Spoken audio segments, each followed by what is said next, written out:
आप लोगों के माइंड में एक क्वेश्चन आ रहा होगा कि सर ये बताइए, क्या कभी हाइड्रोजन एटम की एनर्जी नेगेटिव में हो सकती है क्या?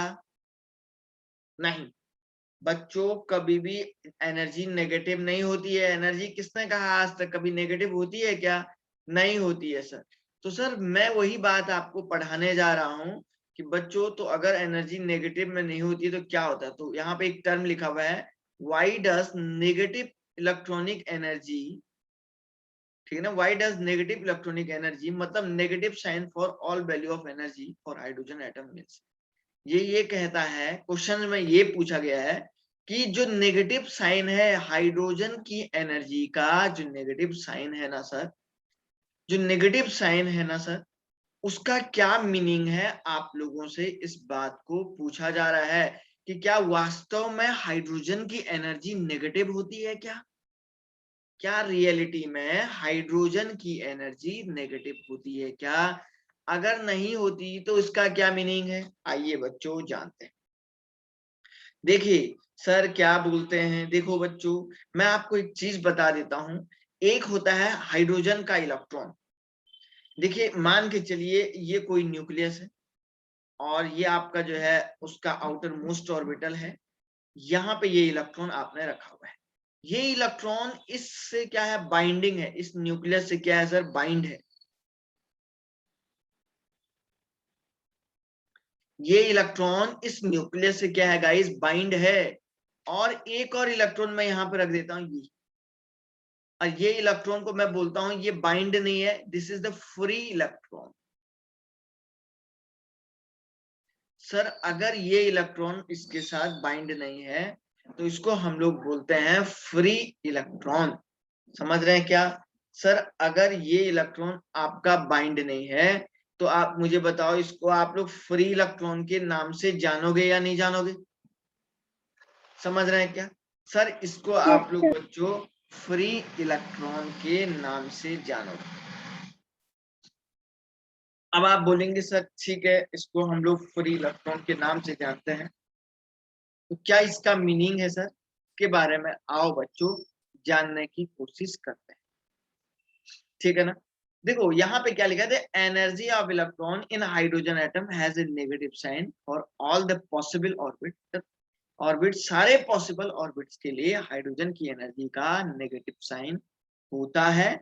और ये कह रहा है this negative sign means the energy of electron in the atom is lower than energy of free electron at rest।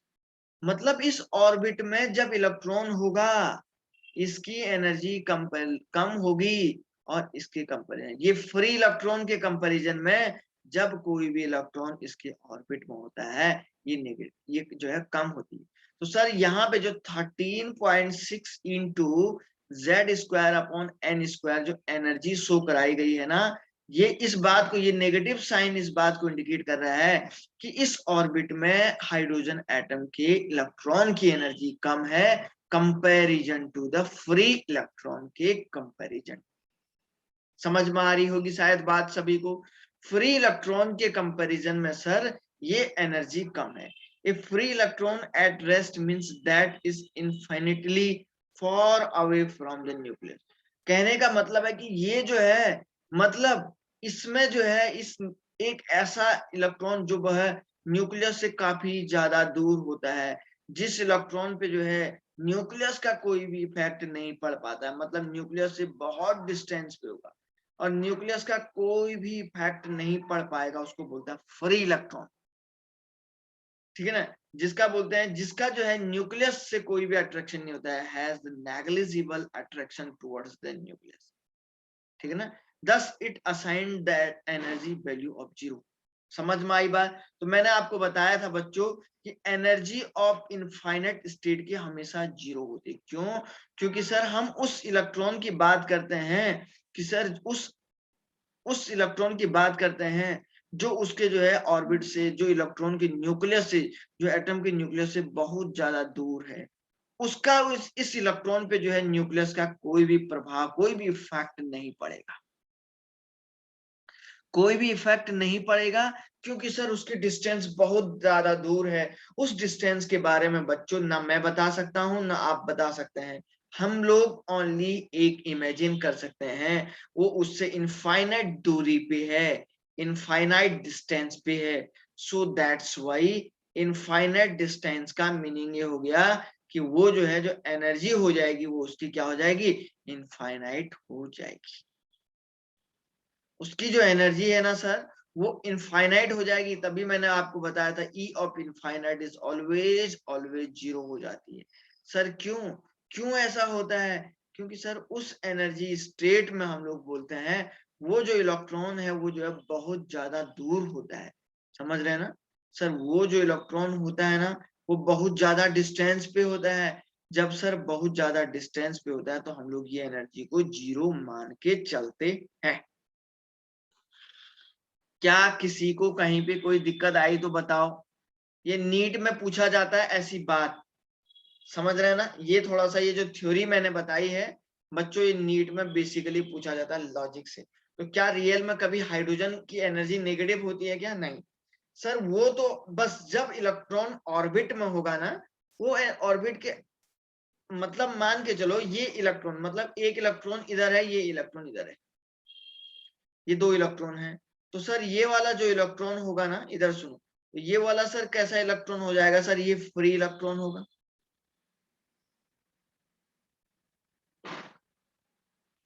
और सर ये वाला क्या होगा? ये जो है हम लोग बोलेंगे ऑर्बिट पास में है ये।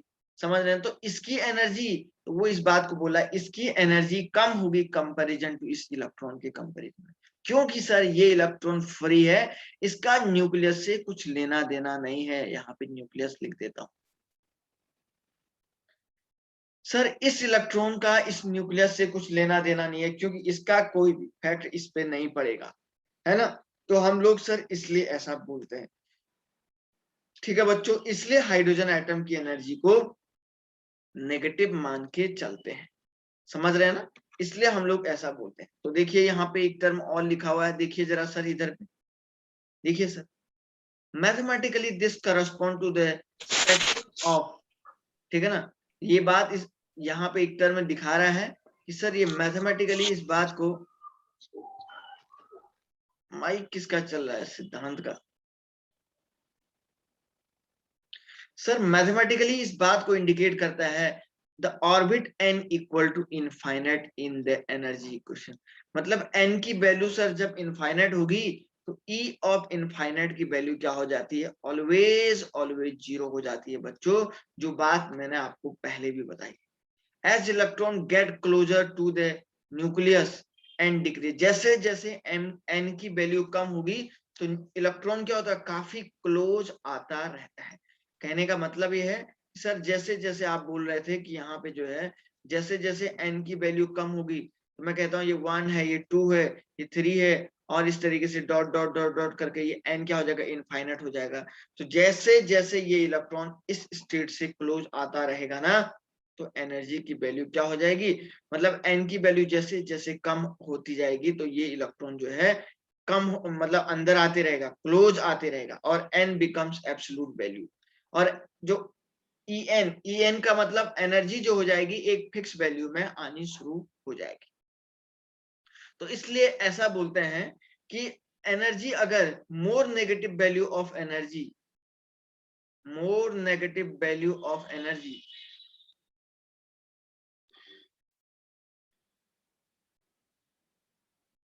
Energy indicates the more stable orbital।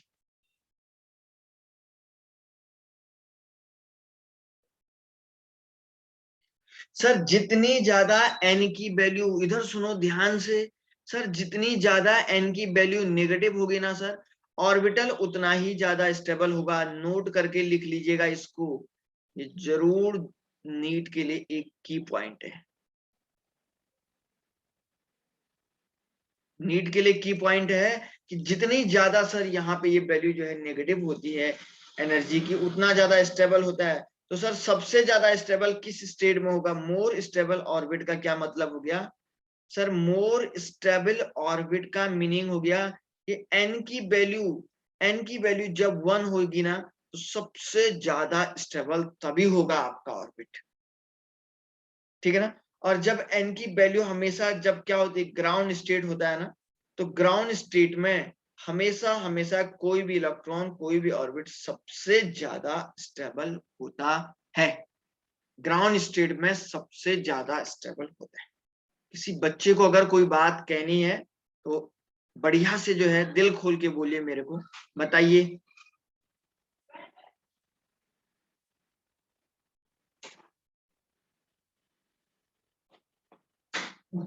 Gayatri कुछ कहना है क्या? गायत्री इंगाले मैसेज करो बेटा, अगर कोई बात कहनी है तो कोई दिक्कत नहीं है।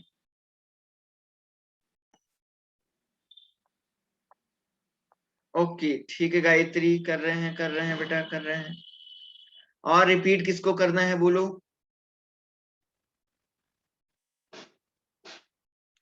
गायत्री आज आपका पहला दिन है क्या? गायत्री सिंघाने आपका पहला दिन है क्या? फर्स्ट डे है क्या? इंगाले सॉरी। ओके ओके चलो ठीक ठीक ठीक। ओके मैं ये कह रहा हूं कि अगर सर कोई भी ऑर्बिट जो है, मैंने कहा अगर किसी के एनर्जी की वैल्यू जितनी ज्यादा नेगेटिव होती है ना, more negative value of the energy indicates the more stable orbital. कहने का मतलब ये है कि सर किसी ऑर्बिट की वैल्यू जितनी ज्यादा नेगेटिव होगी ना, तो जितनी ज्यादा नेगेटिव होगी तो उसका ऑर्बिट उतना ही ज्यादा स्टेबल होता है। सर आप बताएंगे, कहने का मतलब है कि सर अब मैं आपको बता देता हूँ, एनर्जी इज इक्वल टू क्या होता है, minus of the 13.6 into n into z square upon n square, है ना। तो देखो एक बात बताओ, तो energy is inversely proportional to क्या हो जाएगा, 1 अपॉन एन स्क्वायर। मतलब एन की वैल्यू अगर ज्यादा होगी तो माइनस ऑफ एन स्क्वायर हो जाएगा, एन की वैल्यू अगर ज्यादा होगी तो आप क्या बोलेंगे सर, सॉरी ऐसा लिखो, एन की वैल्यू अगर ज्यादा होगी तो एनर्जी कम हो जाएगी, एन की वैल्यू अगर ज्यादा होगी तो एनर्जी कम हो जाएगी, तो energy is equal to minus of the 13.6 into z square upon n square, so that's why n is equal to 1। It means the energy of the hydrogen atom is equal to minus of the 13.6 into z square. Okay, so मैं ये कहना चाहता हूं कि if the value of n is the 1, so that means the energy would be the more negative, energy क्या हो जाएगी, बहुत ज्यादा से ज्यादा नेगेटिव हो जाएगी। और जब ज्यादा से ज्यादा एनर्जी नेगेटिव होगी ना, so it means orbit more stable होगा और वो प्रेजेंट होगा ग्राउंड स्टेट में। Is it clear guys, is it clear? Yes, sir. Very Yes, good, sir. very good, Yes, very sir. good, very good. So this is the very important and key point for the NEET examinations, है ना। यहाँ पे लिखा हुआ है, मैंने note करके, इसको अलग से लिखना है बिल्कुल सजा के अपनी कॉपी में, है ना। चलो ये आगे बढ़ते हैं sir.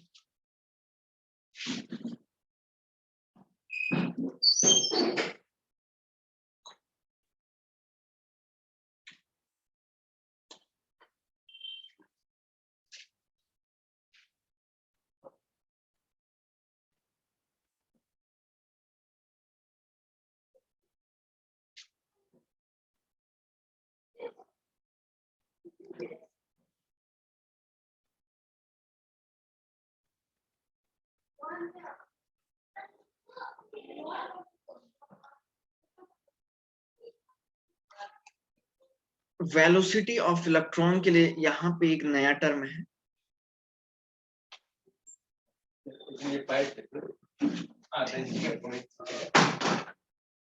Actually what is the velocity of the electron.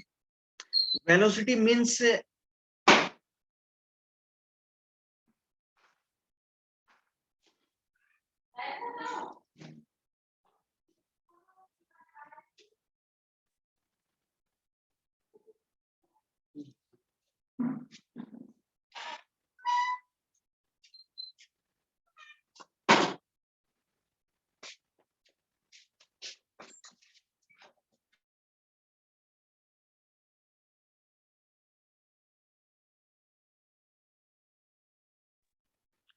Guys velocity का ये मीनिंग है कि सपोज सर कोई न्यूक्लियस के चारों तरफ ये ऑर्बिट इस तरीके से है और इसमें इलेक्ट्रॉन है, तो ये इलेक्ट्रॉन इस न्यूक्लियस में किस वेलोसिटी से मूव कर रहा है। समझ में आ रही बात क्या क्या बोल रहा हूं मैं। ये इलेक्ट्रॉन सर इस ऑर्बिट के अंदर किस वेलोसिटी से मूव कर रहा है, that is the velocity of electron. मेरे पास इसका एक नोट्स भी था, 1 मिनट है, मैं 1 सेकंड के लिए इस नोट्स में अगर कुछ नई बात अगर मैंने लिखी हुई है तो मैं उस नई बात को बताऊंगा, नहीं तो जो पुराना कंसेप्ट है उसी को मैं आपको बता देता। क्योंकि एक्चुअली क्या होता है, कभी कभी कुछ नई नई चीजें ऐड करनी पड़ती है। नई चीजों को ऐड करने का मतलब होता है कि आप लोगों को जो है नई चीजें भी एक साथ मिलती रहे।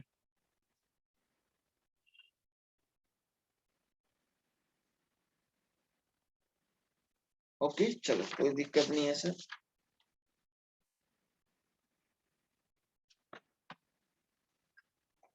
क्योंकि हो सकता है क्या पता कुछ चीजें अगर बदल के आ जाए तो आपको वहां पे एग्जाम में दिक्कत ना आए, तो उसके लिए हमें कुछ चीजें जो है सर नया अगर कुछ मिलता है तो उसको मैं आपको दे सकता हूँ।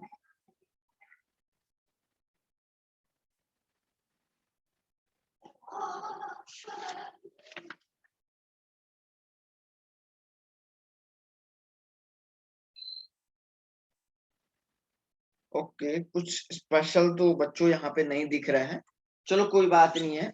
कुछ स्पेशल तो नहीं दिख रहा है, चलो कोई दिक्कत नहीं। देखिए, तो मैंने आपको बताया बच्चों, यहाँ पे जरा ध्यान से देखने वाली बात है कि सर कोई भी इलेक्ट्रॉन, ठीक है ना सर, कोई भी इलेक्ट्रॉन जो है किसी ऑर्बिट में अगर मूवमेंट कर रहा है, कोई भी इलेक्ट्रॉन अगर घूम रहा है तो ये किस वेलोसिटी से घूमेगा, इस बात को आपको जानना है। According to the Bohr theory, Bohr theory में क्या बोला गया था बच्चों, बोहर थ्योरी में बोला गया था, according to Bohr theory,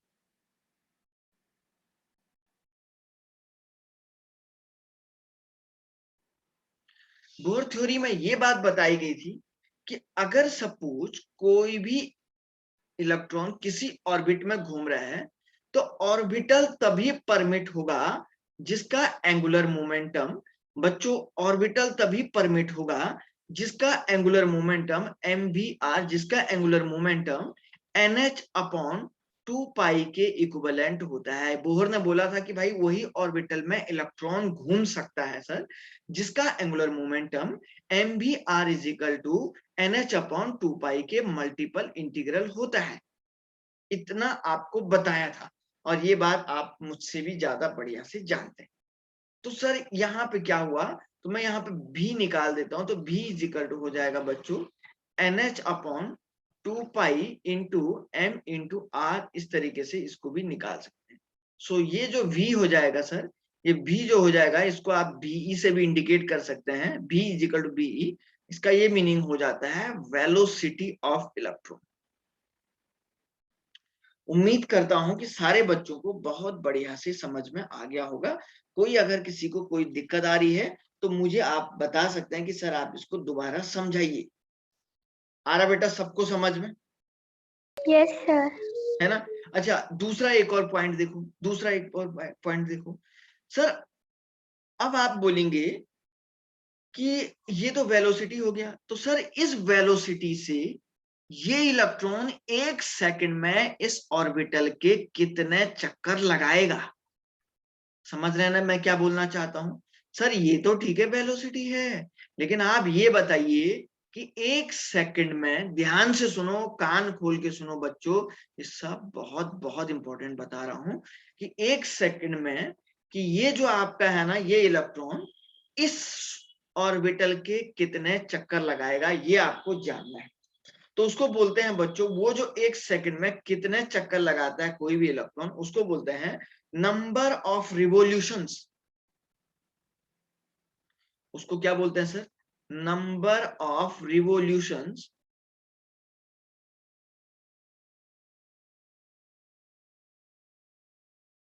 number of revolution made by, ठीक है ना, मेड बाय इलेक्ट्रॉन पर सेकंड। ध्यान से सुनिए बच्चों, बहुत बहुत इंपॉर्टेंट बात मैं आपको बताने जा रहा हूं। ये एग्जामिनेशन पॉइंट ऑफ व्यू से इतना ज्यादा इंपॉर्टेंट है ना, आप सोच नहीं सकते हैं। आप बोलेंगे, क्योंकि कोई भी चीज आपके माइंड से स्किप ना हो, कोई भी चीज बच्चों आपके माइंड से स्किप ना हो, ये सब चीजों को बहुत ध्यान से आपको समझना है। ये सब चीजों को आपको बहुत ध्यान से समझना है कि कहीं पे अगर कोई दिक्कत आती है तो आप मुझे पूछ सकते हैं बहुत बढ़िया तरीके से। ठीक है ना सर? कहीं पे अगर कोई भी दिक्कत आती है तो आप मुझे सर बहुत बढ़िया तरीके से पूछ भी सकते हैं, कोई भी माइंड, क्योंकि ये जो नोट्स है, ये जो क्वेश्चंस आपको करवाए जा रहे हैं, ये जो कंसेप्ट बताया जा रहा है, बहुत सारे बुक का कंक्लूजन है। आप लोग जितना ज्यादा न्यूमेरिकल सॉल्व करेंगे, जितना ज्यादा प्रैक्टिस करेंगे, तो आपके जो है उतना ज्यादा हाथ टाइट होगा। इस चीज को समझने में आपको बहुत आसान सा खेल लगेगा। समझ रहे हैं ना? तो मैंने आपको बोला number of revolution made by electron पर सेकंड का मतलब होता है एक सेकंड में वो इलेक्ट्रॉन इस ऑर्बिट के कितने चक्कर लगाएगा। तो इसका एक फॉर्मूला होता है बच्चों, velocity of electron divided by, हम लोग बोलते हैं सरकमफेरेंस ऑफ ऑर्बिट। अब सरकमफेरेंस आपने 10th में पढ़ा होगा मैथमेटिक्स में। ये बच्चों ये क्या, एक सर्कल की तरह है, तो इसका सरकमफेरेंस क्या हो जाएगा, 2πr होता है, पता है ना सबको? पता है ना सबको? तो velocity of electron divided by 2πr हो जाएगा। तो बच्चों ये आपका क्या हो जाएगा, number of revolution made by electron पर सेकंड। एक सेकंड में कितने नंबर ऑफ रिवोल्यूशन वो सामने वाला इलेक्ट्रॉन आपके लिए लगाएगा, वो आपके मैं यहाँ पे बता दिया। कोई डाउट किसी को? बोलो बोलो रे बच्चों, कोई डाउट किसी को? सबको क्लियर हो गया? Very good, very good, very good. ठीक है ना? चलिए सर, ये तो सर आपने क्लियर करके पढ़ा भी दिया है, समझा भी दिया है कि क्या इसका कंसेप्ट था और किस टाइप का इसमें क्वेश्चन आता है।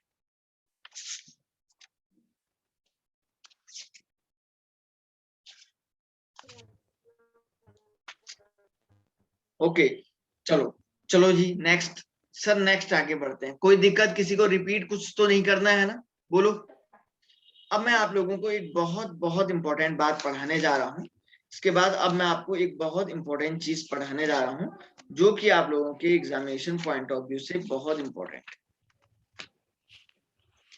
ठीक है ना सर? चलो जी।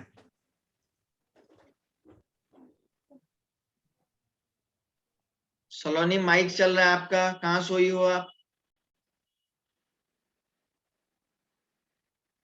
ठीक है, देखो बच्चों नेक्स्ट देखिए जी, सर क्या आप पढ़ाने वाले हैं, एक बहुत इंपॉर्टेंट टॉपिक हमारे पास है। देखिए, अब देखो बच्चों, बोहर थ्योरी खत्म हो गई थी।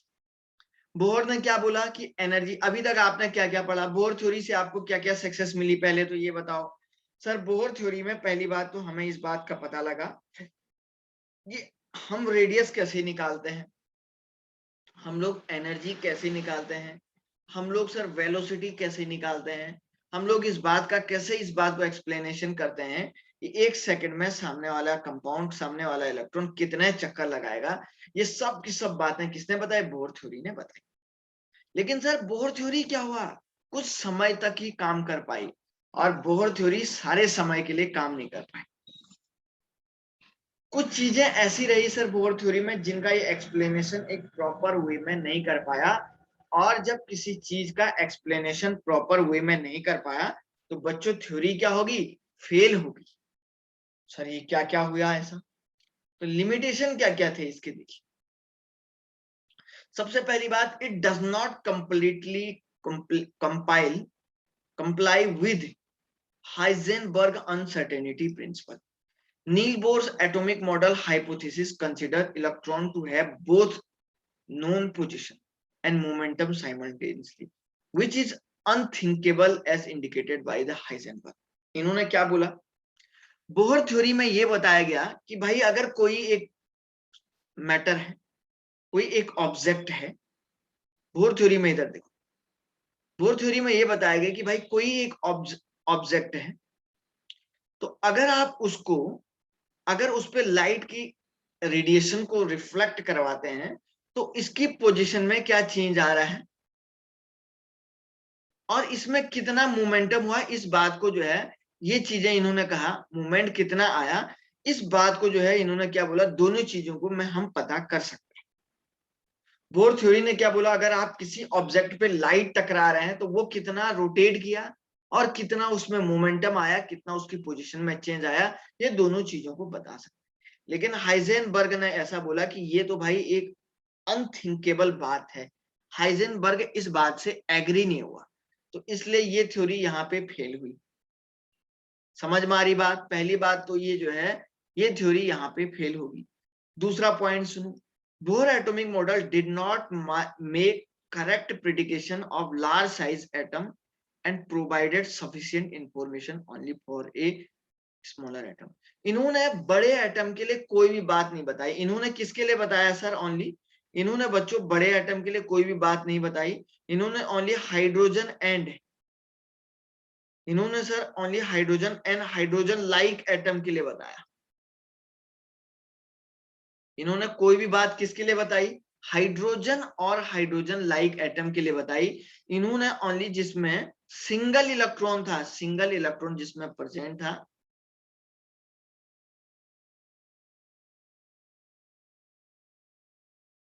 सर जिसमें ओनली सिंगल इलेक्ट्रॉन प्रेजेंट था, उसके बारे में सर ये कोई भी बात नहीं बता पाए। ये ओनली जो है किसके लिए बातें बता पाए? हाइड्रोजन और हाइड्रोजन लाइक एटम के लिए बता पाए, और के लिए जिनका साइज ज्यादा था, जिनमें मोर देन 1 इलेक्ट्रॉन थे, इनके बारे में कुछ भी नहीं बता पाए। आपको मैंने अभी हाइड्रोजन और हाइड्रोजन लाइक एटम ही तो पढ़ाया, इससे ज्यादा कहाँ पढ़ाया? क्योंकि सर बोहर ने इतना ही बताया था, तो हम क्या करते? It does not clarify the Zeeman effect when the spectrum is split into few wavelengths within a site of magnetic field. इन्होंने इस बात को, जीमान इफेक्ट का मतलब आप फिजिक्स में पढ़ोगे, अगर ये कोई एक स्पेक्ट्रम है ना, समझ रहे हैं ना, तो अगर आप इस पे मैग्नेटिक फील्ड अप्लाई करते हो, आप सर इस पे मैग्नेटिक फील्ड H अप्लाई करते हो, तो जो स्पेक्ट्रम की जो लाइन है ना, इन पे क्या इफेक्ट पड़ेगा, इसके बारे में ये बात भी नहीं बता पाया। अगर आपके पास ये कोई एक मैग्नेटिक फील्ड, ये आपके पास, तो सर ये कोई स्पेक्ट्रम है, इस पे अगर आपने मैग्नेटिक फील्ड अप्लाई किया, और मैग्नेटिक फील्ड का क्या इफेक्ट इनकी लाइन पे पड़ेगा, स्पेक्ट्रल लाइन पे पड़ेगा, इस बात को भी ये नहीं बता पाया। It does not clarify stark impact when spectrum gets separated into almost a negligible line with the electric field. इस बात को भी इन्होंने नहीं बताया कि अगर आप इस स्पेक्ट्रम पे बच्चों आप इलेक्ट्रिक फील्ड अप्लाई करते हो ना, इलेक्ट्रिक फील्ड अप्लाई करते हैं ना, तो सर उस इलेक्ट्रिक फील्ड का क्या इफेक्ट पड़ेगा, इस बात को भी बोहर थ्योरी में नहीं बताया गया। इन सब कई कारणों से ये थ्योरी फेल हो गई। हाँ, ऐसा नहीं, मैं ऐसा ये नहीं कह रहा हूं कि बच्चों ये थ्योरी पूरी की पूरी तरीके से फेल हुई, लेकिन ये थ्योरी एक सफिशिएंटली इंफॉर्मेशन नहीं दे पाई, हर एक चीज को क्लेरिफाई नहीं कर पाई, एक सफिशिएंटली क्लेरिफाई नहीं कर पाई, तो इसलिए मैं कहूंगा ये थ्योरी 50% ही काम कर पाई, और बाकी का 50% इस थ्योरी ने काम नहीं किया। क्या मेरी बात आप लोगों तक बढ़िया से समझ में आई या नहीं आई? बोलो बच्चों। Yes, sir. सब लोग बताओ, से यस और नो, सब लोग बताओ। Yes, sir. है ना? किसी को कहीं पे कोई डाउट आ रहा है तो बोलो, पढ़ने में मजा नहीं आ रहा तो बोलो, पढ़ने में मजा नहीं आ रहा तो बोलो, बोरिंग सा लग रहा है तो बोलो, सब चीज बताओ बच्चों। वेरी गुड, है ना? Very good, very good, very good. तो अब आपको समझ में आ गया होगा बालकों कि जो ये आपका बोहर थ्योरी था ना, No सर problem. ठीक है ना सर, ये जो बोहर थ्योरी थी ना, ये कहाँ कहाँ तक काम कर पाई और कहाँ कहाँ तक बच्चों फेल हुई, इसके बारे में अब आपको पता लग गया होगा। सर जब ये थ्योरी पूरी 50% ही काम कर पाई, मैं ये आपसे नहीं कह रहा हूं, आप कहीं बाद में किसी को मत बोल देना कि बोहर थ्योरी पूरी तरीके से फेल हुई, हम ये नहीं बोल सकते हैं। बोहर थ्योरी भी बच्चों, एक मैं ये कहूंगा कि बोहर थ्योरी भी 50% ही इंफॉर्मेशन दे पाई, लेकिन 50% चीजों को नहीं बता पाए। तो इस थ्योरी के बाद हमारे पास एक अलग थ्योरी आती है, हम लोग जो है, ठीक है ना, हम क्वांटम मैकेनिक्स पढ़ते हैं। तो क्वांटम मैकेनिक्स की थ्योरी, हम क्वांटम मॉडल पढ़ते हैं। बोर मॉडल के बाद हमारे पास एक मॉडल नया आता था, क्वांटम मॉडल, और इस क्वांटम मॉडल ने आज तक जो है पूरा और सफिशिएंट इंफॉर्मेशन किसी भी एटम के लिए दिया। तो क्वांटम मॉडल को हम एक दिन थोड़ा सा बाद में पढ़ेंगे, लेकिन सर उससे पहले मेरे पास जो है किसी भी ऑब्जेक्ट के लिए एक नया टर्म आया था। सर वो जो नया टर्म क्या आया था उसके बारे में जरा देखते हैं। हमारे पास वो आया था, ऑब्जेक्ट के लिए एक नया टर्म आया था, ड्यूअल बिहेवियर ऑफ मैटर, जिसका नाम हम लोग बोलते हैं डी ब्रॉगली इक्वेशन। शायद आपने पहले भी डी ब्रॉगली नाम के एक महान साइंटिस्ट का नाम सुना होगा, जो फ्रेंच के फिजिसिस्ट थे, फिजिक्स के साइंटिस्ट थे। इन्होंने जो है इस पे बहुत ज्यादा काम किया था, मैटर के बारे में। इन्होंने मैटर को जो है बताया कि मैटर जो है हमेशा ड्यूअल बिहेवियर में काम करता है, और सर वो ड्यूअल बिहेवियर में कैसे काम करता है, क्यों काम करता है, उसके बारे में हम लोग जानते हैं। ये मैंने आपको बताया सर, ये आपका डी ब्रॉगली, सॉरी हाँ, डी ब्रॉगली जी थे। इन्होंने सर मैटर के बारे में बताया था। इन्होंने कहा बच्चों कि मैटर जो है ड्यूअल डबल बिहेवियर को शो करता है, ठीक है ना। तो देखिए क्या है जो dual behaviour of the matter, matter का जो डबल बिहेवियर उसके बारे में जानते हैं। According to the de Broglie, every object in motion has a wave character.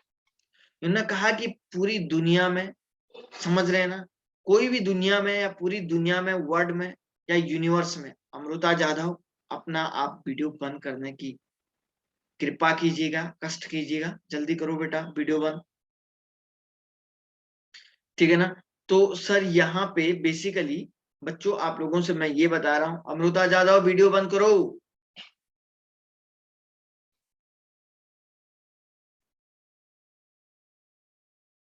ठीक है ना बेटा। तो सर यहाँ पे मेन और बेसिकली बात आपसे मैं ये कह रहा हूँ, इन्होंने कहा कि every object in motion has a wave character. इन्होंने कहा कि पूरी दुनिया में मोशन, जब पूरी दुनिया में, पूरे यूनिवर्स में कोई ऑब्जेक्ट जब मोशन करता है, जब मूवमेंट करता है, तो सर उसमें एक वेव कैरेक्टर जनरेट होता है।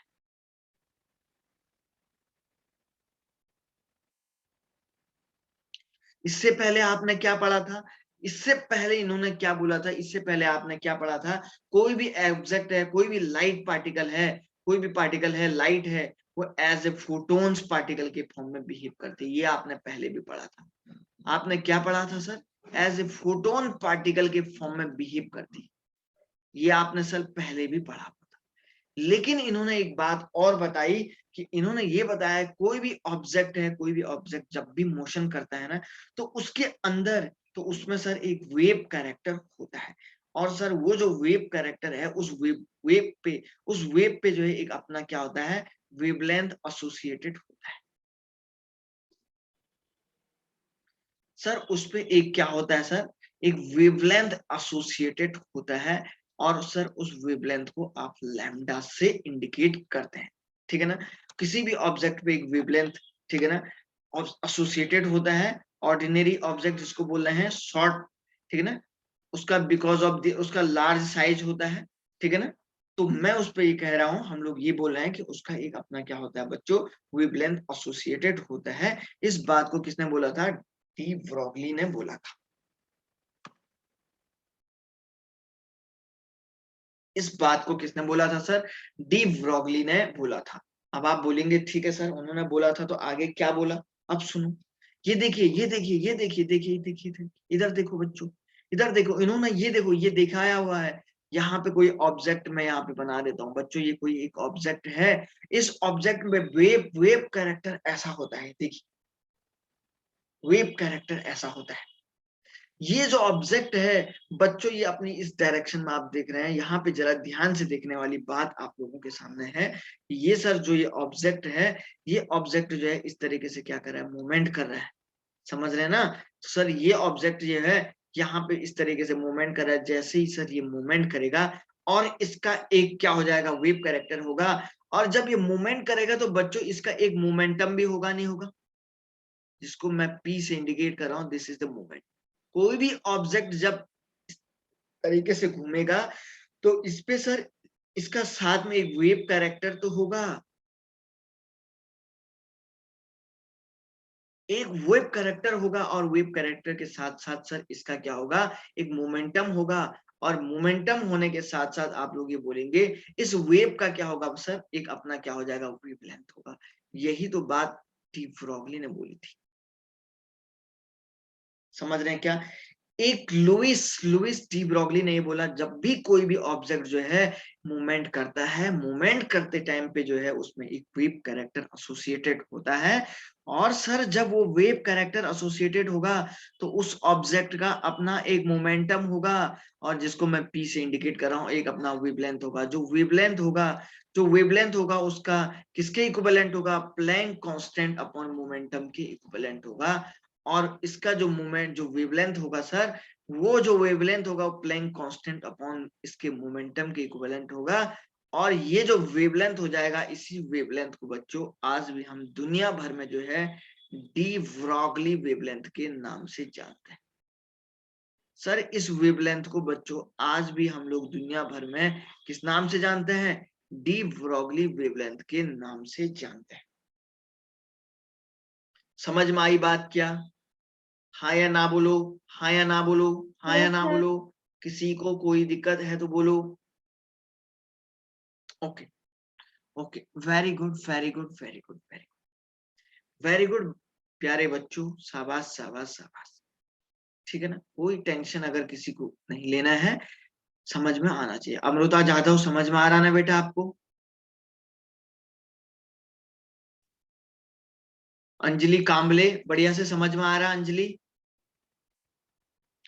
अथर्व बढ़िया से समझ में आ रहा बेटा? सही समझ में आ रहा ना?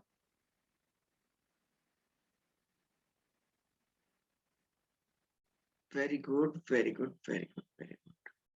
सलोनी अच्छा लग रहा है? सलोनी अच्छा लग रहा है क्या? हाँ सर, हाँ ओके सर। ओके जी, ओके जी। सार्थक शाबाश बेटा। ओके, अब सुनो सुनो सुनो सुनो, इधर सुनो, अब इधर सुनो। अब डी ब्रोगली ने सर ये बात तो बोल दी।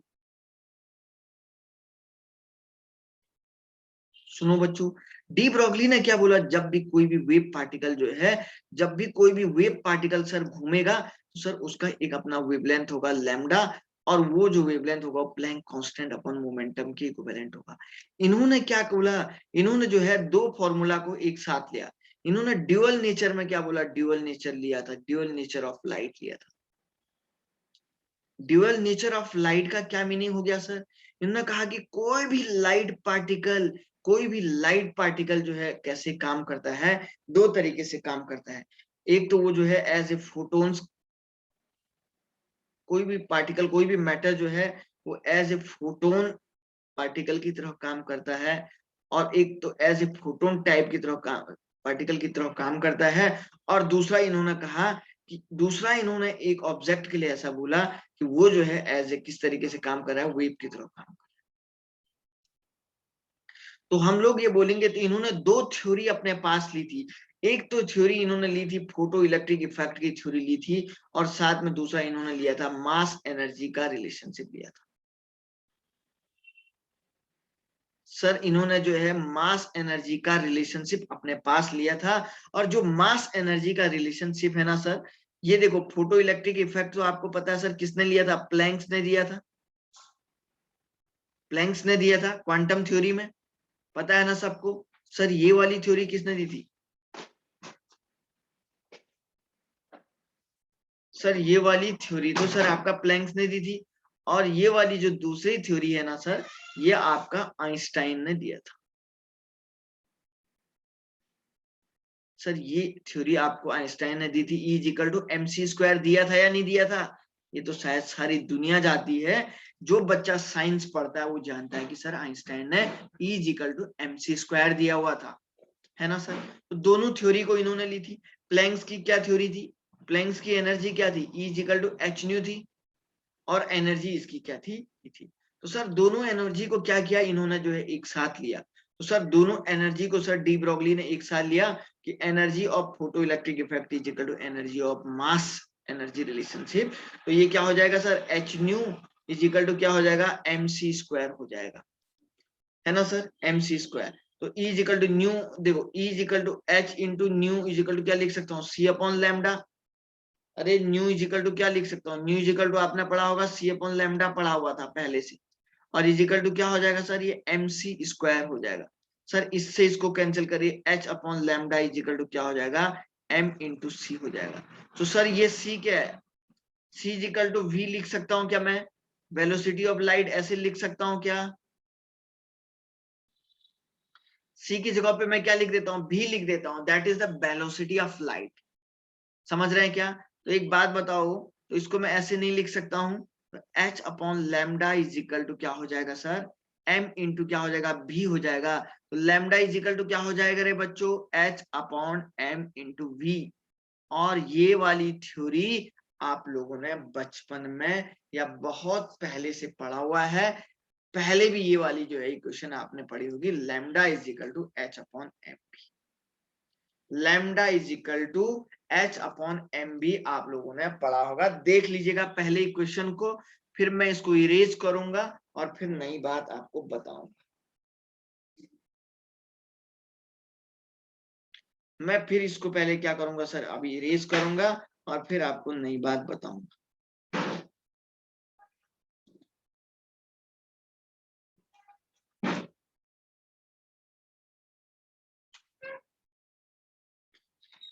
ठीक है ना सर, मैं आपको नई बात तभी बताऊंगा, पहले इसको देख लो। कोई अगर, अच्छा सार्थक बेटा वेरी गुड, बताता हूँ, रिपीट करता हूँ, देख बेटा देख बेटा देख, इधर देख। मैंने आपको बताया था कि ये जो है ये energy is equal to energy के दो रिलेशनशिप लिए हुए थे यहाँ पे। एक तो आपका आइंस्टाइन की एनर्जी थ्योरी ली थी, दूसरा फोटो इलेक्ट्रिक इफेक्ट लिया। फोटो इलेक्ट्रिक इफेक्ट बच्चों आप लोगों ने पहले भी पढ़ा हुआ है, कहाँ पढ़ा हुआ था ये सर, आपने पहले भी पढ़ा हुआ था, है ना। अब एनर्जी ये फॉर्मूला तो आइंस्टाइन ने दिया था, E equal to m c square. तो दोनों के दोनों एनर्जी को सर जी आप कंपेयर करके तो देखो क्या होता है। बालको मैंने दोनों एनर्जी को कंपेयर कर दिया, तो E equal to h nu is equal to, और ये हो जाएगा एम सी स्क्वायर। तो न्यू इज इक्वल टू बच्चों सी अपॉन लैम्डा होता है, h into c upon lambda is equal to m c square, m c square. तो c upon lambda इसको लिख दो, सी से सी कैंसिल करो बच्चों, तो h upon lambda is equal to m into c आपका बच जाए। तो सी की जगह पे मैं क्या लिख देता हूँ, c is the velocity of light, और इसकी जगह पे भी लिख देता हूँ, बात एक ही। तो lambda is equal to h, तो h upon lambda is equal to m into भी हो जाएगा, और लैम्डा को बाहर निकालो तो एच अपॉन एम भी आएगा, नहीं आएगा बताओ, आएगा ना बेटा। देखो देखो बताओ, आप मुझे, आप लोग बताओ बच्चों, आएगा नहीं आएगा। ये सब थ्योरी ध्यान से सुनो। आपको क्या करना है, वीडियो कैसे चालू करना है, वीडियो चालू करना है और अपने कानों में आवाज भी आनी चाहिए, और फिर नोट करना है। आपने देखा होगा जब वीडियो चालू करके आप कानों में जो है आवाज के साथ इसको सुनते हैं, पढ़ते हैं दोबारा, एक तो आपका रिवीजन होता है, हो रहा होगा, आपने ये बात समझा होगा। दूसरा आपके माइंड को हिट कर रहा होगा, मेरी आवाज आपके माइंड को जब हिट करेगी ना, तो कंसेप्ट आपके माइंड को क्या करेगा, पेनिट्रेट करने की कोशिश करेगा, छेद भेदने की कोशिश करेगा, छेद करेगा, और आपके माइंड में जो है एक स्पेशल स्पेसिफिक स्पेस बनाने की कोशिश करेगा। इसीलिए बोलते हैं कि उसको बिल्कुल पूरा अच्छे से देखना है। ठीक है ना, अब सुनो, सुनो सर इधर।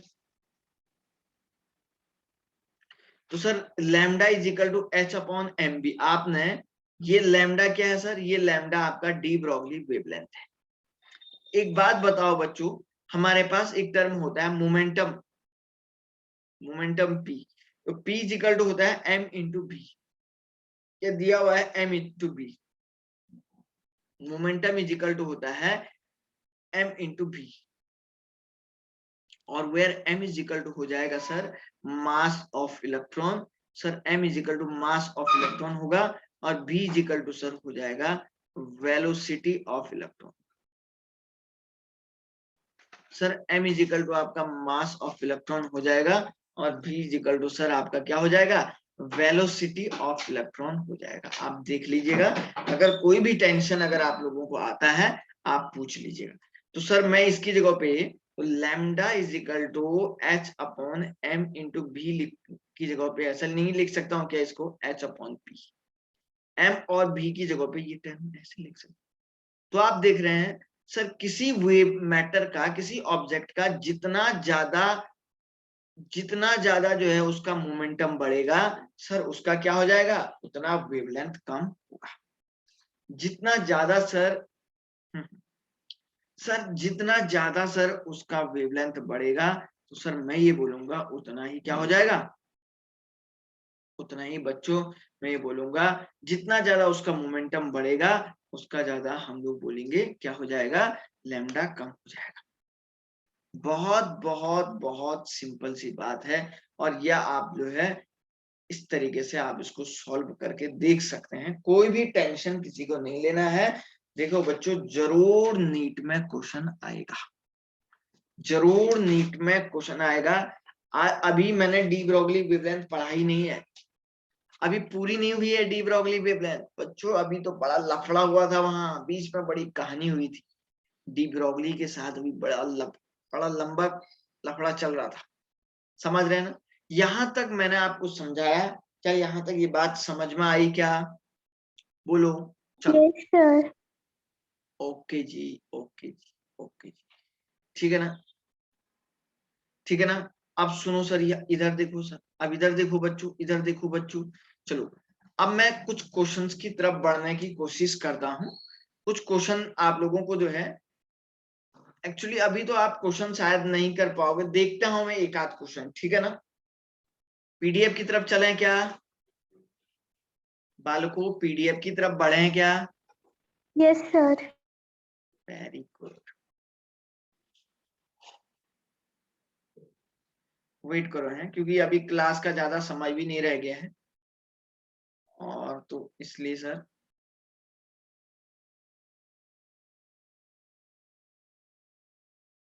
समय भी ज्यादा नहीं रह गया है, नोट्स भी आपको प्रॉपर बनाने हैं और बढ़िया से करना है, समझ रहे हैं ना। कोई भी काम जो है बहुत अच्छे से मजे से सॉल्व करना है, ताकि आप लोगों को बहुत अच्छे से हो जाए।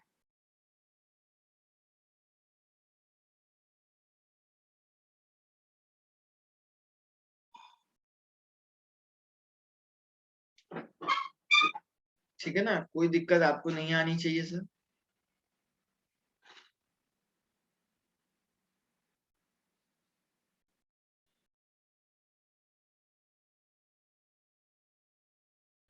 एक मिनट है, वेट करिए सब बच्चे, जस्ट हो जाएगा, एक सेकंड।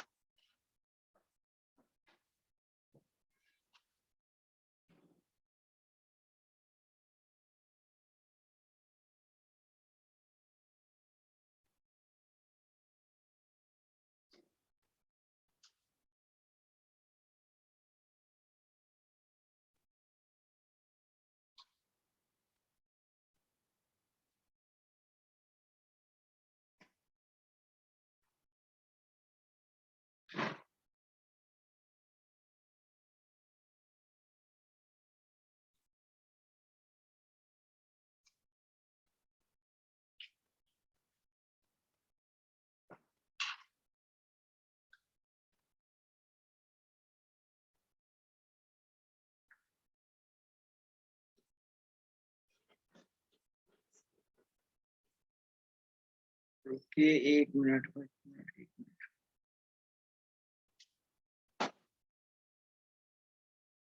मिनट। यहाँ पे देखो,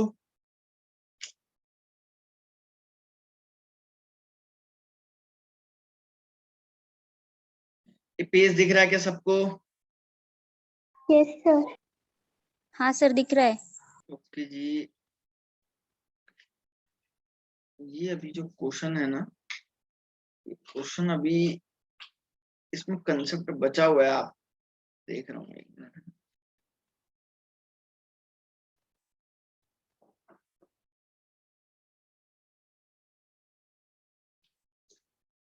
इसमें एक मिनट है, जस्ट मिनट्स में।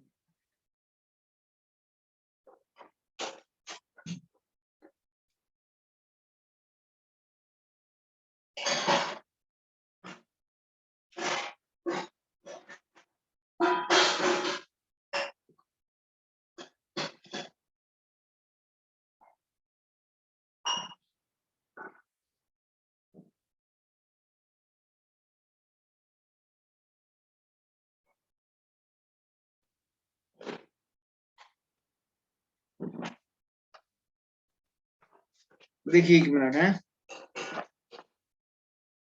यहाँ से कौन कौन से क्वेश्चन आपको सॉल्व करना है वो मैं आपको बताता हूँ। देखिए, एक तो सर आप घर में एक तो इसको करेंगे 66 को, एक तो आप 66 को करेंगे, दूसरा सर आप जो है इसको करेंगे 67 को करेंगे। समझ रहे हैं क्या?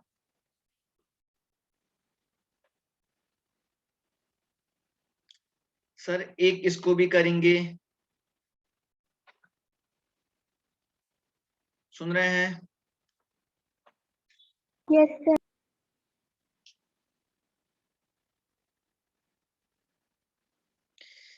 3 क्वेश्चन आप अपने घर में करेंगे, ये इनफ है आप लोगों के लिए। ठीक है बेटा, 3 क्वेश्चन इनफ है आप लोगों के लिए। सुन रहे हैं क्या? Yes sir. हाँ सर। और नोट्स प्रॉपर सब लोग बना रहे हैं, सॉल्व भी सब लोग करिएगा। कुछ बच्चे मेहनत सही से नहीं कर रहे हैं, मैं देख रहा हूं अभी भी, और बाकी बच्चे ठीक ठाक कर रहे हैं। समझ रहे हैं? चलिए, तो गाइस इसको बढ़िया से पढ़िएगा। मिलते हैं आप लोगों से कल के लेक्चर में। ठीक है बेटा? Bye sir. ओके बेटा, bye bye. Okay guys, okay okay, bye bye.